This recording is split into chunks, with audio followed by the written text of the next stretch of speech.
Hello, hello there.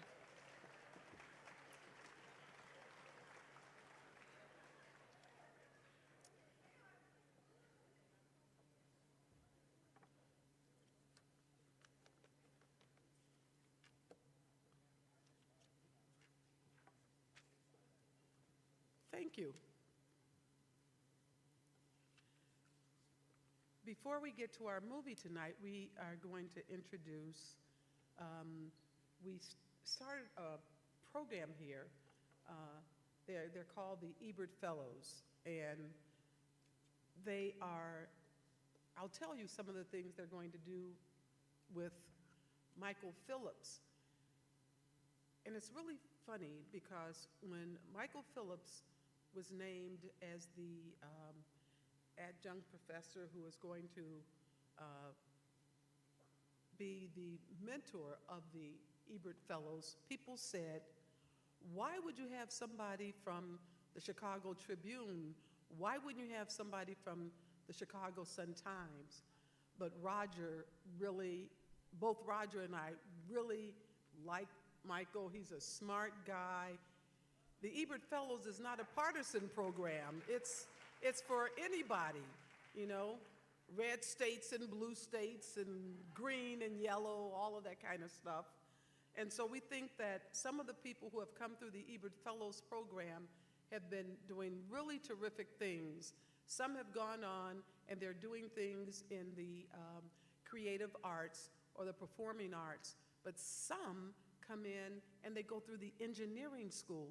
And it's really interesting when you see someone who is an engineer, but he wants to use the creative storytelling side of his brain as well, and he marries the two, and I really like that. So we're gonna introduce Michael Phillips, call him out so he can introduce the Ebert Fellows.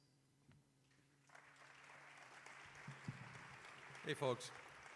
Okay, this is the 25-second version of what we do here. Every year with a new group of fellows, we talk about writing, we do podcasting exercises at Chicago Public Radio through the film spotting folks. Who knows film spotting here?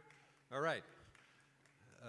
And we spent a full day on set of an independent film they were shooting here in the area. We saw amazing stunt work being done on the top of this little budget car. It was great. And you know, we covered the True False Festival down in Columbia, Missouri, and then we cap it off here at Ebertfest. And I'd like to introduce this year's trio of Ebert Fellows: Lee Beckett, Andrew Stover, and Tanya Trejo. This is the 2022-23 Ebert Fellows.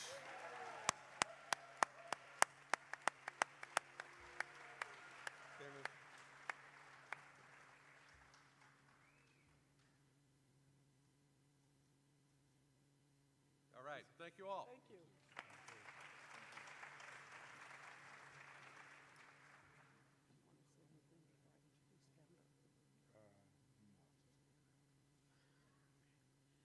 And now tonight, we have a special treat for you. We're going to show a movie called American Folk. Excuse me. And afterwards, we'd like for you to stay for the Q&A because there will also be a performance by Amber Rubarth. First, let me tell you about the movie.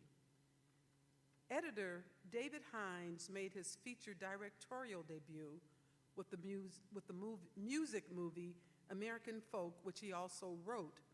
The film follows two musicians making their way cross-country from Los Angeles to New York after their flight is grounded in the wake of the 9/11 attacks. Usually, films that use the 9/11 attacks as a framing device can feel phony, exploiting the tragedy as a plot contrivance. But American Folk capably sidesteps that with a willingness to honestly explore the collective emotional state in the days after the events, filtered through the lens of folk music. The director and writer of the film is David Hines. For more than 2 decades, he has been a fixture in cutting rooms on both studio and independent pictures alike. He served as the visual effects editor on some of the most groundbreaking VFX movies of all times, including 2 films in the Planet of the Apes franchise, as well as Disney's Academy Award-winning The Jungle Book. Most recently, he edited The Call of the Wild for Fox Disney, A Christmas Story, Christmas for Warner Brothers, and prior to that, a string of indie hits, along with his award-winning American Folk. The protagonist of the film is Amber Rubarth, and in her unassuming yet beguiling way, Amber Rubarth draws you into a world where wonder and high-minded concepts weave into a poetic tapestry, a world where space and time can come screeching to a halt with songs so strong they sound like classics from another era. And I can tell you, Rubarth, she's toured everywhere from South Africa to Japan, across Europe and North America.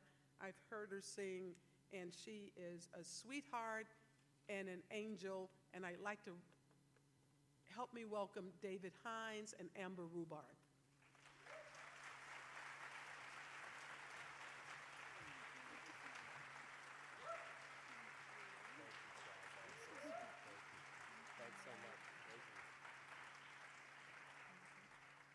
Thank you, Chaz, for that wonderful introduction. Congratulations to the fellows. How cool is that? Yeah.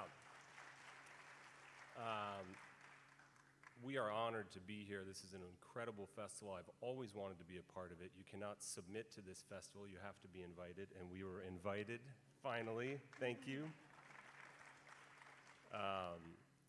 As Chaz mentioned, Amber and I are going to come back out afterwards. Amber's going to sing, which you have to look forward to. I'm going to talk a little bit. That won't be quite as exciting as Amber singing, but we'll all live. It'll be all right.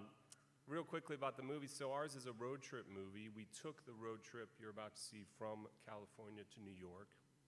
We drove in the old 1972 Chevy van you're about to see on screen. A little Easter egg as you're watching, it was scripted that the van would break down, and then the van also broke down. So when you're watching the movie, try to decipher between the two. Let's see if you can figure it out. We'll tell stories.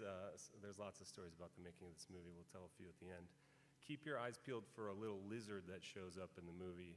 I captured that lizard in my backyard and fed it and kept it alive for 3 months, and then we drove it out to the desert to get the one shot that he appears in the movie. So really savor that shot. Enjoy it. Thank you all for being here, staying late on a school night. I really appreciate it. We'll see you after the movie. Thanks a lot.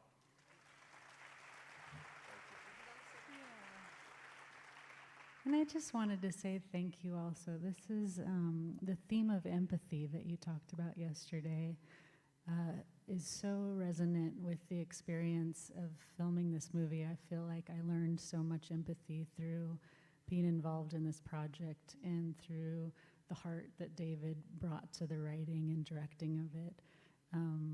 It really is at the heart of this whole experience, and so I was really moved that we get to be included in this celebration of empathy for the 10 year. So thank you so much, Chaz and Nate, so much.